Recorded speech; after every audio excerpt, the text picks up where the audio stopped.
The warning came at exactly 14:30 Earth Standard Time. Ambassador Tae-min was drinking his morning coffee in the observation deck of the New Seoul orbital station when the alien ship appeared. It was massive, dark, and shaped like a knife blade cutting through space. The ship was 10 times larger than anything humans had ever built. Tae-min put down his coffee cup. His hands were shaking. He had been Earth's ambassador to alien species for 5 years, but he had never seen a ship like this one. The aliens had always sent small diplomatic vessels before. This was something else entirely. "Sir, we're getting a transmission," said Communications Officer Yu Jin from across the deck. Her voice was steady, but Tae-min could see the fear in her eyes. "They want to speak with Earth's military command immediately. Put them through to Admiral Dong-ho," Tae-min said.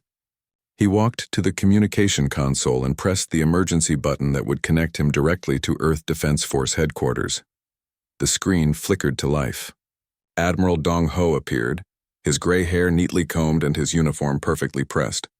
Behind him, Tae-min could see the busy command center of Earth's main military base. Officers were running back and forth, checking screens and talking into headsets. "Admiral, we have a situation," Tae-min said. "There's an alien ship outside the station. It's bigger than anything we've seen before." "I know," Dong-ho replied. "We're tracking it on our sensors. Captain Hye-jin is on her way to your location with a small fleet. But Tae-min, this isn't just one ship. We're detecting more ships throughout the solar system, many more." Before Tae-min could respond, the alien transmission began. The main screen went black, then filled with the image of a creature that made Tae-min's stomach turn. It looked like a giant lizard that had learned to walk on 2 legs. Its skin was dark green and covered in scales. Its eyes were yellow and cold. When it spoke, its voice was like gravel being crushed. "I am Commander Vextal of the Sethrak Empire," the creature said. "I speak for the Galactic Confederation. You will listen and you will obey." Admiral Dong-ho leaned forward in his chair. "This is Admiral Dong-ho of the Earth Defense Force. State your business." "Your business is finished, human," Vextal replied. "Your species has expanded too far, too fast. You have colonized 12 worlds in 50 years. You have built weapons. You have shown aggression toward peaceful traders. The Confederation has decided that humanity is a threat to galactic peace." "That's not true," Tae-min said, stepping closer to the screen. "We've never attacked anyone. We've always traded fairly. We've helped other species with medical supplies and technology." Vexidal's lips pulled back, showing rows of sharp teeth. "You helped them because you wanted something in return. That is the way of predators. The Confederation knows what you truly are." Captain Hye-jin's voice came through the communication system. "Admiral, this is Captain Hye-jin. I'm approaching the station now. Sir, there are alien ships everywhere. I count at least 3,000 vessels surrounding our solar system." Dong-ho's face went pale. 3,000? "Yes, sir. They have us completely surrounded, ships behind every planet, hiding in asteroid fields positioned at all the jump points. This isn't a diplomatic mission. This is an invasion fleet." Vextal made a sound that might have been laughter. "Not an invasion, human. We do not want your dirty worlds. We want your surrender. Total and complete surrender." "Never," Dong-ho said firmly. "You have not heard our terms yet," Vextal continued. "You will disarm all weapons. You will abandon all colonies except Earth. You will submit to Confederation oversight. Your species will serve the greater galactic community as laborers and servants. In return, we will allow you to live." Tae-min felt sick. "You're talking about slavery. We are talking about survival," Vextal said. "The alternative is extinction. We have destroyed 17 species that refused our generous offer. Their worlds are now empty and peaceful." Captain Hye-jin appeared on the observation deck, followed by her second-in-command, Jin Woo. Both officers looked grim. Jin Woo was carrying a data pad filled with numbers and calculations. "The math is simple," Jin Woo said quietly to Admiral Dong-ho. "They have 3,000 ships. We have 37. Their smallest vessels are larger than our biggest battleships. Their weapons technology is at least 50 years ahead of ours. If this comes to a fight, we'll be destroyed in hours." "Maybe that's what they're counting on," Hye-jin said. "Maybe they think we'll surrender because the odds are impossible." Vextal was still talking. "You have 72 Earth hours to respond. 72 hours to choose between slavery and extinction. We recommend slavery. It is more profitable for everyone." "And if we refuse both options?" Dong-ho asked. "Then you will discover why 17 civilizations chose to submit rather than fight us," Vextal said. Our weapons will turn your cities to glass. Your orbital stations will become debris. Your colonies will burn. We will hunt down every human ship, every human settlement, every human life. When we are finished, the only trace of humanity will be a warning beacon we will place around your dead world." The transmission ended. The screen went black. For a long moment, nobody spoke. Finally, Taemin broke the silence. 72 hours. 72 hours, Dong Ho repeated. "Jinwoo, I want a full analysis of their fleet positions. Hey Jin, get me a complete inventory of our weapons and ships. Yujin, open a channel to all Earth colonies and military bases. Emergency protocols are now in effect." "Sir," Jinwoo said carefully, "even if we had a year to prepare, we couldn't match their firepower. This isn't a war we can win through conventional means." Dong Ho looked out at the alien ship through the station's windows. More ships were becoming visible as they moved closer to Earth. The sky was filling with enemy vessels. "Maybe not," Dong Ho said, "but they made one mistake. They gave us 72 hours. They think we'll spend that time being afraid, arguing among ourselves, trying to find a way to surrender with dignity. They don't know humans very well." "What are you thinking, Admiral?" Heejin asked. Dong Ho smiled, but there was no humor in it. "I'm thinking that if they want a war, we'll give them one they'll never forget. Even if we lose, we'll make sure the galaxy remembers that humans don't go quietly into slavery." Outside the station, the alien fleet continued to gather. Earth had 72 hours to choose between submission and extinction. But in the command centers and military bases across the solar system, humans were already making a third choice. They were choosing to fight. Hour 12 of the ultimatum. Commander Vextal stood on the bridge of his flagship, the Dominion's Edge, watching Earth through the massive viewing screen. The blue and green planet looked peaceful and small. It was hard to believe that such a tiny world could house 7 billion humans. "Any response from the humans yet?" Vextal asked his communications officer. "Nothing, Commander. Complete radio silence from all human frequencies. No diplomatic channels, no military transmissions, no civilian broadcasts. It's like the entire planet has gone dead." Vextal's yellow eyes narrowed. "Fear," he said with satisfaction. "They are paralyzed with terror. Good. Fear makes them easier to control." But Vextal was wrong. Earth wasn't silent because of fear. Earth was silent because every human on the planet was working. Deep beneath the Korean peninsula, Dr. So Young was running through endless corridors carved from solid rock. She had been awake for 36 hours straight, living on coffee and determination.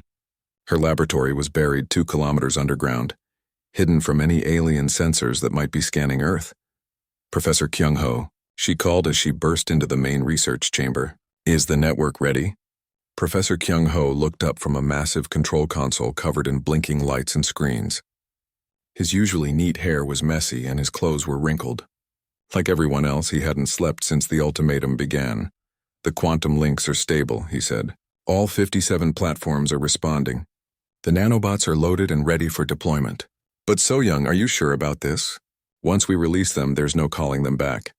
"I'm sure," So Young said firmly. "They want to see what humans can do when we're desperate. Let's show them." Project Lazarus had been humanity's most secret program for 50 years.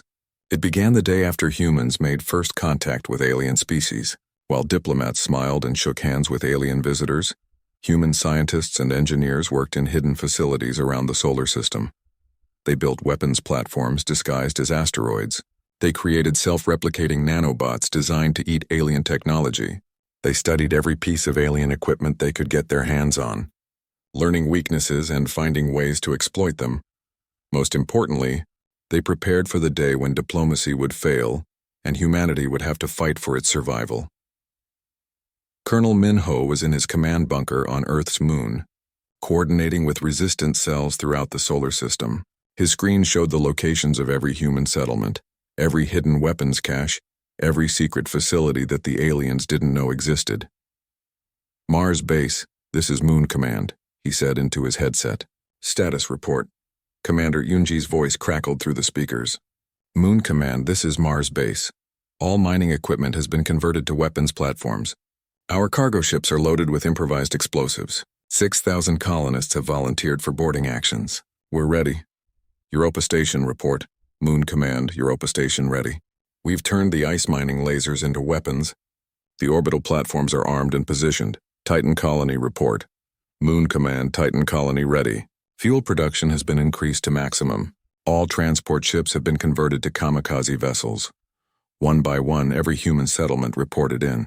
Each colony, each mining station, each research facility had been transformed into a fortress. Humanity wasn't planning to surrender or run away. They were planning to turn the entire solar system into a trap. Back on the alien flagship, Vexatal was growing impatient. Hour 36 had passed with no word from Earth. Perhaps we should demonstrate our power, suggested his tactical officer. A small strike on one of their cities. Just enough to show them we are serious. Not yet, Vextal said. Let them suffer in silence a while longer. Fear is a weapon too. When they finally respond, they will be begging for mercy. But humans weren't suffering in silence. In the new Sol orbital station, Communications Officer Yu Jin was carefully preparing humanity's final message. She sat at her desk, writing and rewriting the words that would be broadcast across the galaxy. Every word had to be perfect. Every sentence had to carry the weight of humanity's defiance. Admiral Dong Ho walked into her workspace. How's the message coming, Yujin? Almost finished, sir, she replied. I want to make sure they understand exactly what we're telling them. Good, because once we send this, there's no going back.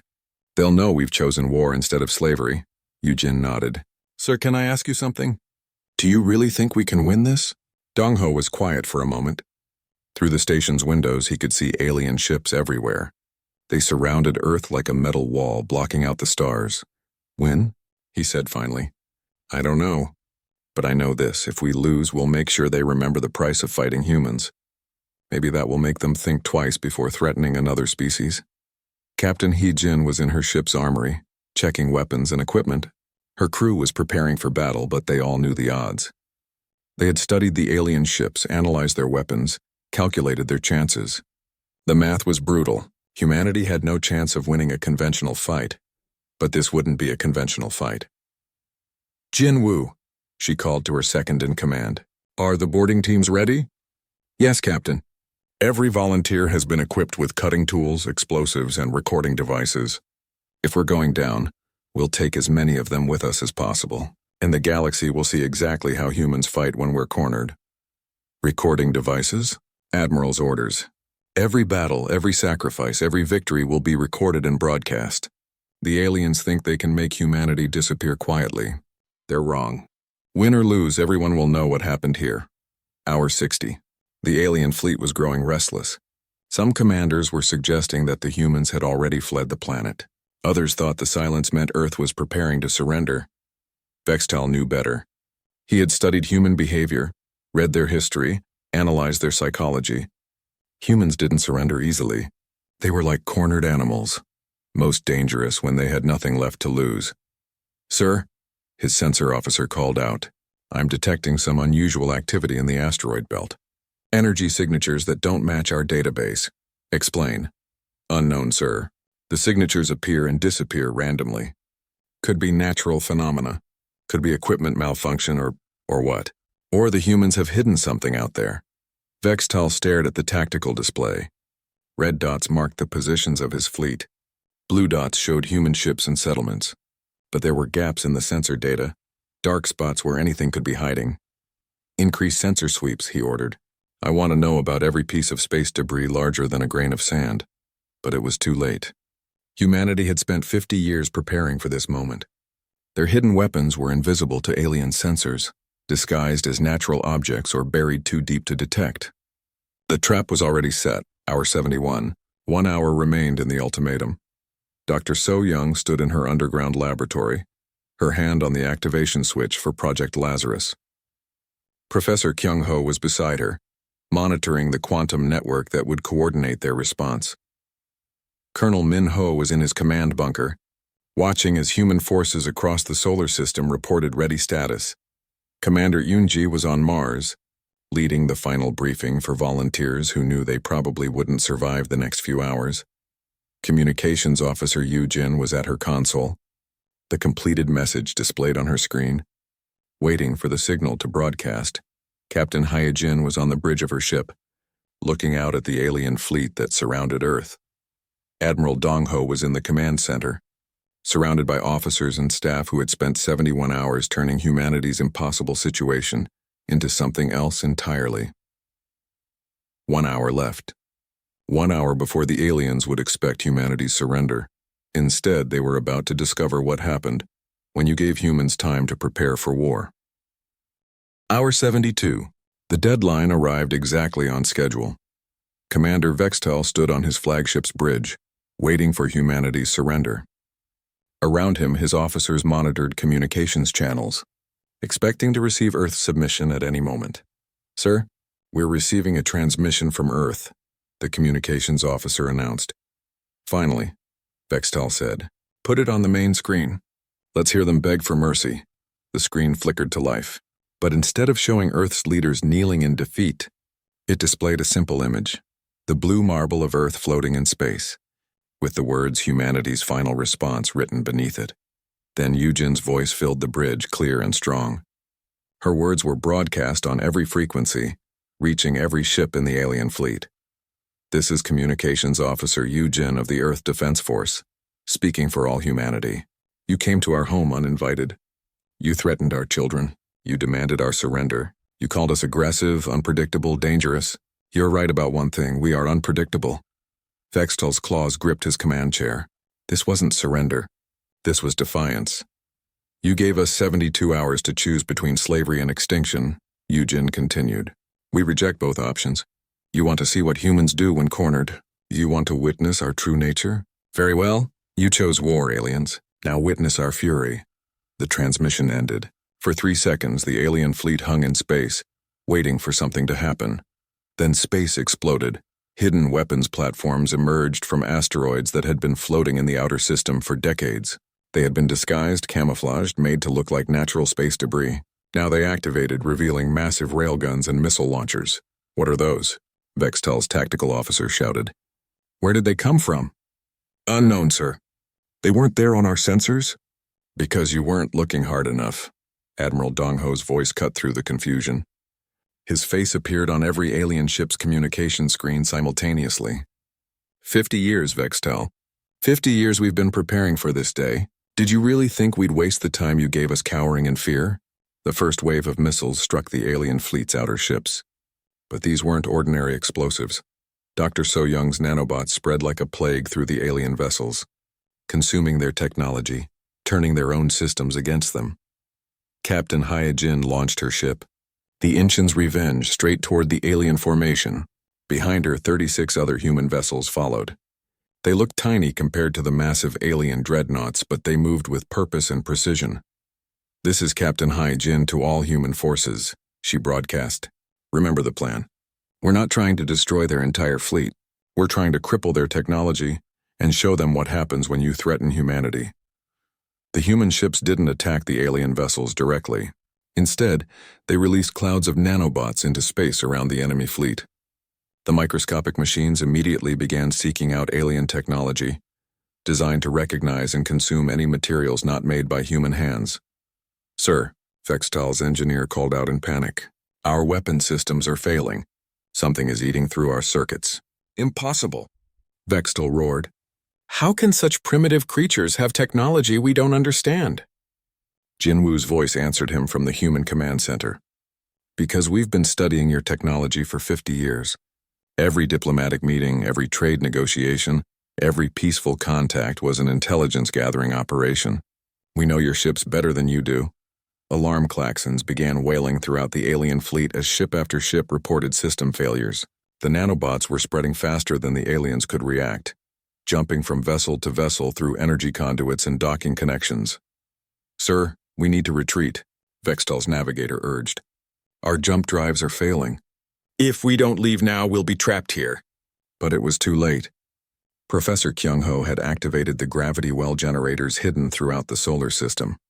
Artificial gravitational fields sprang into existence, creating invisible walls that prevented faster-than-light travel. "Leaving so soon?" Admiral Dongho taunted. "But we've prepared such a warm welcome for you." Commander Yoonji's voice joined the transmission from Mars base. "Mars colony to alien fleet. We've got a special delivery for you."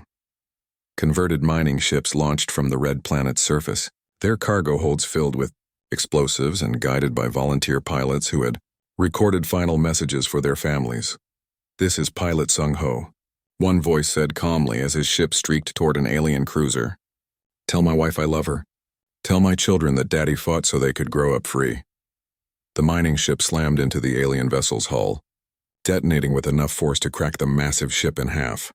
This is Pilot Hana, another voice called out. For Earth. For humanity. For freedom. Her ship disappeared in a brilliant flash as it struck an alien weapons platform. One by one, human pilots sacrificed themselves, each taking an alien ship with them. But these weren't mindless suicide attacks. Each strike was carefully planned, targeting specific weaknesses that Jin Woo's intelligence teams had identified. Sir, we're losing ships faster than we can count, Bextel's tactical officer reported. These humans are insane. They're ramming our vessels with their own ships. It's not insanity, Colonel Minho's voice cut through the chaos. It's determination. You see, aliens, you made one critical error in your calculations. You assumed we valued our individual lives more than our species' freedom. You were wrong. The battle raged for 6 hours. Human ships that should have been destroyed in minutes somehow kept fighting, kept striking, kept inflicting damage far beyond what their size and technology should have allowed. Dr. So Young's nanobots had spread throughout a third of the alien fleet, turning their own weapons against them. Ships that had been firing at human vessels suddenly turned their guns on their own allies, as their targeting systems were reprogrammed. Captain Hyojin led a boarding assault on Vextal's flagship. Her team cut through the hull using tools designed for asteroid mining, then fought their way through corridors filled with alien warriors. You want to see human aggression? Hyojin said as her soldiers battled reptilian marines hand to hand. You want to see what makes us dangerous? We're not just fighting for ourselves. We're fighting for every human child who deserves to grow up free. We're fighting for every human dream that you want to crush. We're fighting for the right to exist as free beings in this galaxy. The fighting was brutal. Humans had no natural weapons, no claws or fangs or armored skin, but they had something the aliens couldn't understand: the willingness to sacrifice everything for their species' survival. Bextal watched his fleet falling apart around him. Ships were exploding, fleeing, or turning their weapons on each other as the nanobots corrupted their systems. His mighty invasion force was being destroyed by a species he had dismissed as primitive. Impossible, he whispered. How can they be winning? We have superior technology, superior numbers, superior firepower. You have superior technology, Admiral Dong Ho's voice replied. He had been listening to Vextal's communications. But we have superior motivation. You're fighting to expand your empire. We're fighting to save our children. Guess which one makes for better soldiers? As alien ships began fleeing the battle, Admiral Dong Ho activated the final phase of humanity's plan. Quantum-linked tracking beacons attached themselves to every retreating vessel, invisible to alien sensors but clearly visible to human instruments. Running away, Vextal? Dong Ho asked. Good. Go back to your masters. Tell them what happened here. Tell them that humanity doesn't surrender, doesn't kneel, doesn't break. And tell them something else. We know where you live now. Those tracking beacons will lead us straight to your homeworlds. You're threatening us, Vextal snarled. No, Dong Ho replied calmly. We're promising you. You wanted war. You've got it. But this war won't end with Earth's destruction. It will end when every species in the galaxy understands that humans are not prey. We are predators, and you just made us very, very angry. The Galactic Confederation fleet was trapped. What had begun as a simple intimidation mission had become a nightmare. Commander Vextal's massive invasion force was scattered across the solar system. Their ships crippled by human nanobots, their formations broken by desperate human attacks. Sir, we've lost contact with 60% of our fleet, his communications officer reported, fear creeping into his voice. The humans have turned our own ships against us. Bextal stared at the tactical display. Red dots marked alien vessels that were no longer responding to commands. Blue dots showed human forces that should have been destroyed hours ago, but somehow kept fighting. And there were new contacts appearing everywhere. Human ships emerging from hiding places throughout the solar system. How many humans are there? He demanded. Our intelligence said they had 37 ships. Our intelligence was wrong, came Jinwoo's voice over the communication channel. The human strategist's face appeared on Vextal's screen, calm and calculating. You saw 37 military vessels because that's what we wanted you to see. You didn't count the mining ships, the cargo haulers, the research vessels, the colony transports. Every human ship can become a weapon when necessary. As if to prove his point, a converted passenger liner rammed into an alien destroyer. The civilian ship had been stripped of everything except engines and explosives. Its pilot, a former tour guide named Jeho, broadcast his final words as his ship struck home. "This is for my daughter's future," Jeho shouted. "This is for every human child who deserves to see the stars." The explosion tore through both vessels, but the alien ship was much larger and suffered more damage. Commander Yunji's forces from Mars had joined the battle in full strength. What the aliens had thought were simple mining operations turned out to be weapons production facilities. The Red Planet's industrial capacity had been secretly converted to military use decades ago. "Mars colony to all human forces," Yunji announced. "We're launching the Fury Protocol. All volunteers to your ships." The sky around Mars filled with converted mining vessels, each one piloted by a volunteer who knew they were flying to their death. But these weren't random suicide attacks. Each pilot had been carefully briefed on their target, each ship equipped with weapons designed to exploit specific alien weaknesses. Pilot Wu Jin targeted an alien command ship's communication array. "For my family?" he called out as his ship struck, silencing the vessel's ability to coordinate with the rest of the fleet. Pilot Insu aimed for a battleship's main reactor. "For Earth," she shouted, her ship disappearing in a nuclear fireball that crippled the massive alien vessel. One by one, human pilots sacrificed themselves, each taking a piece of the alien fleet with them. The aliens watched in horror as their technologically superior ships fell to crude but effective human tactics. "They're all insane," Vextel's tactical officer screamed. "No rational species would throw away so many lives." "We're not throwing them away," Captain Haijin replied from the bridge of her damaged ship. "We're investing them. Every human who dies today ensures that 1,000 others will live free tomorrow." Haijin's own ship was barely functional. Half her crew was dead. Her weapons were offline, and hull breaches had forced her to seal off entire sections. But she was still fighting, still coordinating attacks against the alien fleet. "Jinwu, what's our status?" she asked over the communication link. "The nanobots have infected 40% of their fleet," Jinwu reported. "Dr. So Young's programming is working perfectly. Their ships are turning on each other faster than they can react. Dr. So Young had died 3 hours earlier, killed when an alien strike hit her underground laboratory. But her nanobots continued their work, spreading through the enemy fleet like a technological plague.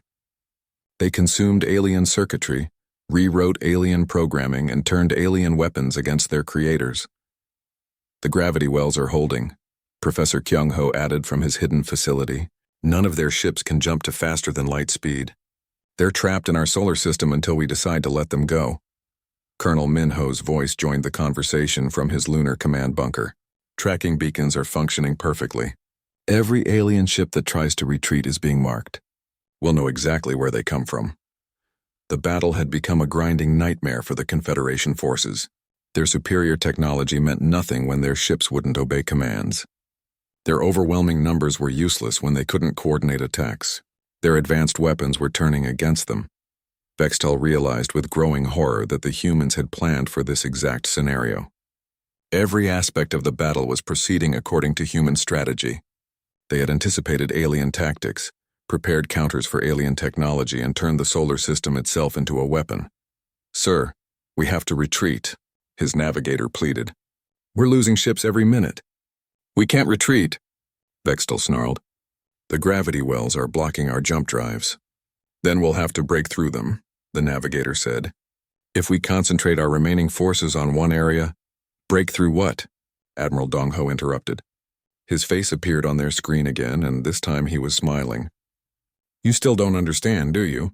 This isn't just a battle. This is a demonstration. We're showing the galaxy what happens when you threaten humanity." As if summoned by his words, new human forces appeared on the alien sensors. Ships launched from the asteroid belt, from the outer planets, from hidden bases that the aliens had never detected. The entire solar system was revealing itself to be one massive military installation. "Europa Station to alien fleet," came a new voice. "This is Commander Tejo. You wanted to see human aggression? Watch this." Ice mining platforms emerged from Jupiter's moon, their industrial lasers converted into weapons. They began systematically targeting alien ships' engines, crippling them without destroying them completely. Titan colony reporting, called another voice. We've got a fuel delivery for you. Ships filled with volatile chemicals launched from Saturn's largest moon, creating massive chemical explosions when they struck alien vessels. Every human settlement, every mining operation, every research station had been transformed into a military asset. The aliens found themselves fighting not just the human fleet, but the entire human civilization. This is impossible, Vextal roared. No species could have prepared this level of coordination. How long have you been planning this? 50 years, Admiral Dong Ho replied simply. Since the day we learned we weren't alone in the universe. We hoped for peace, but we prepared for war. You see, Commander Vextal, you made one critical mistake in your planning. What mistake? Vextal demanded. You assumed we were like other species, Dong Ho said. You thought we would surrender when faced with overwhelming odds.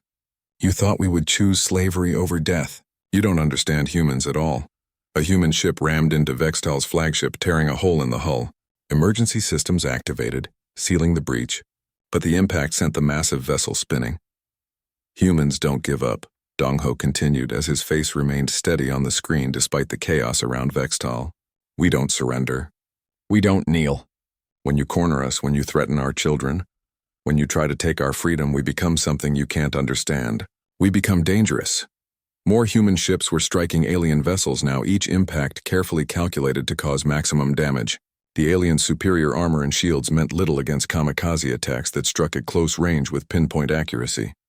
Sir, we've lost 70% of our fleet, the tactical officer reported.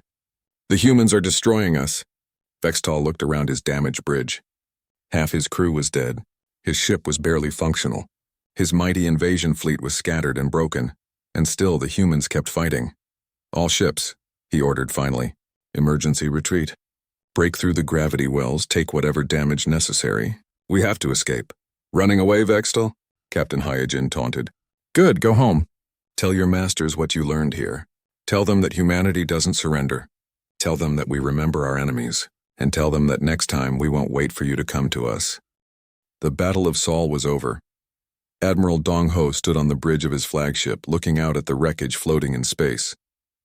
Pieces of alien ships drifted past the windows, mixed with the remains of human vessels.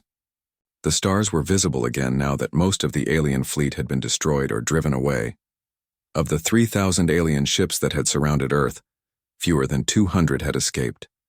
But the victory had come at a terrible price. Casualty report, Dong Ho said quietly to his aide. Sir, we've lost 29 of our 37 military vessels. The mining fleet is completely destroyed. Colony ships, cargo haulers, research vessels. 90% losses across all categories. Earth itself. The aide paused, struggling with the numbers. Sir, every major city has been damaged. The alien retaliation strikes killed over 2 million people before we stopped them. Dong Ho closed his eyes. 2 million people. Families, children, scientists, teachers, artists, all dead because humanity had chosen to fight instead of surrender. And our personnel?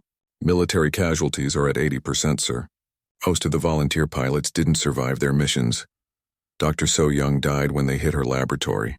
Colonel Minho was killed defending the Luna installations. Professor Kyung Ho is missing, presumed dead. So many names, so many friends, so many brilliant minds that humanity could never replace.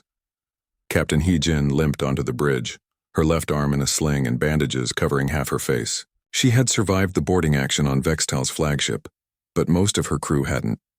Admiral, she said, her voice hoarse from smoke inhalation. Communications Officer Yu-jin wants to speak with you. She's preparing the final transmission. Dong Ho nodded.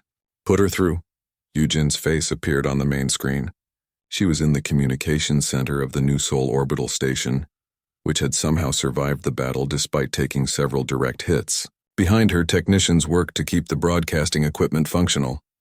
Admiral, the quantum relays are ready, she reported. We can send our message to every civilized world in the galaxy. What do you want to tell them? Dong Ho thought for a moment. What could he say? How could he explain what had happened here? How could he make the galaxy understand? Tell them the truth, he said finally. Yu-jin nodded and began broadcasting. Her words traveled through quantum relays, reaching alien worlds hundreds of light years away, carrying humanity's message to every species in the galaxy. This is Communications Officer Yu-jin of the Earth Defense Force, broadcasting on behalf of all humanity. The Galactic Confederation sent 3,000 ships to our solar system. They demanded our surrender. They threatened our extinction. They offered us slavery as their mercy. The transmission continued, carrying images of the battle, recordings of human sacrifices, evidence of alien brutality and human determination. We did not start this war, but we finished it. We are not conquerors, we are survivors. We do not seek your worlds, we seek to ensure you never threaten ours again. To any species listening, learn from the Confederation's mistake. We offered peace. You chose war, we showed you our fury. Choose wisely. Commander Yunji's voice joined the transmission from Mars base, now the highest-ranking surviving military officer after Dong Ho. The tracking beacons have given us the locations of 17 Confederation worlds. We know where you live. We know how to find you. Remember that before you threaten humanity again. The transmission ended. Across the galaxy, alien leaders watched the recordings of human pilots sacrificing themselves, human ships ramming vessels 10 times their size, human determination in the face of impossible odds. Some species were horrified. Others were impressed. All of them were afraid. Strategic Commander Jin Woo, wounded but alive, joined Admiral Dong Ho on the bridge. His left leg was broken, and he walked with the help of a crutch, but his mind was as sharp as ever. Admiral, I've been analyzing the tracking data, he said. The escaped alien ships have revealed the locations of their major military bases, their supply lines, their weaknesses. If we wanted to, we could cripple the Confederation within a year. Do you think we should? Dong Ho asked. Jin Woo was quiet for a long moment. 6 months ago, I would have said no. We're not conquerors. We don't want to rule other species. But Admiral, they were going to enslave us. They were going to destroy our culture, our freedom, our future. How many other species have they done this to? Captain Heijin spoke up. According to their own communications, they've conquered 17 civilizations. 17 species that are now slaves to the Confederation. How many more are they planning to conquer? Dong Ho looked out at the wreckage again. In the distance, he could see Earth, still blue and green and beautiful despite the damage it had suffered. Somewhere down there, human children were growing up in a world that had been forever changed by this war. Sir, Yujin said, we're receiving transmissions from across the galaxy. Some species are congratulating us on our victory. Others are condemning us for our violence. And she paused, some are asking for our help. Species that the Confederation has threatened or conquered. They want to know if humanity will fight for them too. What do you think, people? Dong Ho asked his surviving officers. Should we get involved in galactic politics? Should we become the force that protects weaker species from bullies like the Confederation? We never wanted to be warriors, Heijin said slowly. But maybe the galaxy needs warriors. Maybe someone has to stand up to empires that conquer peaceful species. The price would be high, Jin Woo warned. We'd be painting a target on our backs. Every aggressive species in the galaxy would see us as a threat. They already see us as a threat, Yunji pointed out from Mars. After today, every species knows that humans don't surrender. They know we're dangerous when cornered. Maybe it's time to show them we're dangerous when we're hunting too. Dong Ho made his decision. Yujin, open a channel to all human colonies and military installations. Jin Woo, I want you to begin planning our next operation. Heijin, start recruiting volunteers for new ship crews. Yunji, convert Mars industrial capacity to full military production. Sir, Yujin asked, what should I tell the colonies? Tell them the war isn't over, Dong Ho said. Tell them we're not just defending Earth anymore. We're going to make sure no other species suffers what the Confederation tried to do to us. In the weeks that followed, something changed in human space. The peaceful explorers and traders were gone, replaced by something harder, more dangerous. Construction began on new ships, not exploration vessels or cargo haulers, but pure warships designed for one purpose: war. The first Vengeance-class dreadnought launched 6 months later, followed by dozens more. Human fleets began appearing in distant systems, hunting down Confederation forces, liberating enslaved species, and leaving a simple message wherever they went. A young boy named Young Su found his father's medal in the ruins of Seoul. The boy had been too young to understand the war when it happened, but now he was old enough to see the massive shipyards being built, the new warships rising into the sky, the grim determination on every adult's face. Mom, he asked, why are we building so many weapons? His mother looked up at the sky where the construction of humanity's newest battleship was visible as a bright spot among the stars. Because sometimes, Hyung-soo, peace is only possible when bad people are afraid to start wars. Your father died to protect us. Now we're making sure no one else has to die the way he did. The boy nodded, not fully understanding but sensing the importance of her words. Someday, when he was older, he would join the human fleet. He would carry on his father's mission of protecting the innocent and punishing those who threatened the weak.